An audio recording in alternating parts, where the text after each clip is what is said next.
রাস্তার পাশে জলাভূমিতে নতুন ঝাঁ চকচকে নীল ব্যাগ ঘিরে চাঞ্চল্য। পচা দুর্গন্ধে ভরে গিয়েছে এলাকা। পুলিশ এসে ব্যাগ খুলতেই আঁতকে উঠলেন সবাই।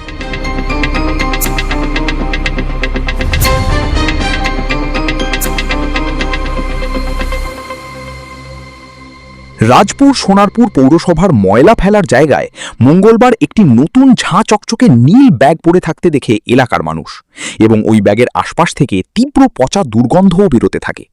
ব্যাগের ওপরে মাছি উঠতেও দেখে এলাকাবাসী। ব্যাগকে ঘিরে ক্রমশ কৌতূহল বাড়তে থাকে পথ চলতি মানুষের। খবর দেওয়া হয় সোনারপুর থানায়। ঘটনাস্থলে পুলিশ এসে রাস্তার পাশে ওই জলাভূমি থেকে ব্যাগটি উদ্ধার করে। এরপর ব্যাগটি খুলতেই দেখে তার মধ্যে এক অজ্ঞাত পরিচয় ব্যক্তির দেহ। এলাকার বাসিন্দাদের অভিযোগ, প্রতিদিন সন্ধ্যা নামলেই এখানে মদ্যপ যুবকদের আড্ডা বাড়তে থাকে। অসামাজিক কাজকর্ম চলে এখানে। অবিলম্বে এই জায়গাটির উপর প্রশাসনের নজরদারি বাড়ানো উচিত।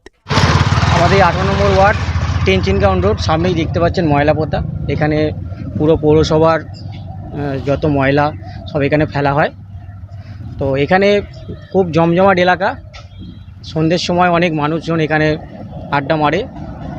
তো সেইখানে দাঁড়িয়ে আজকের এই পরিস্থিতিতে এইখানে একটা দুর্ঘটনা, এটা আমরা কিছুভাবে আশা করিনি।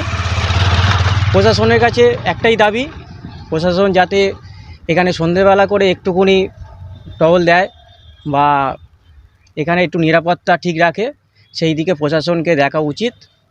পৌরসভার কাছেও অনুরোধ যে পৌরসভারও যেন কোনো কর্মী এখানে গার্ডের জন্য দিয়ে রাখে, যাতে এখানে এই পরবর্তীকালে এরকম কোনো ঘটনা না ঘটে। ঘটনাস্থল থেকে মৃতদেহ উদ্ধার করে ময়না তদন্তে পাঠিয়েছে পুলিশ। মৃত ব্যক্তির পরিচয় জানার চেষ্টা চালানোর পাশাপাশি কে বা কারা কেন এই ব্যক্তিকে খুন করে এখানে ফেলে দিয়ে গেছে সে ব্যাপারে তদন্ত শুরু করেছে সোনারপুর থানার পুলিশ।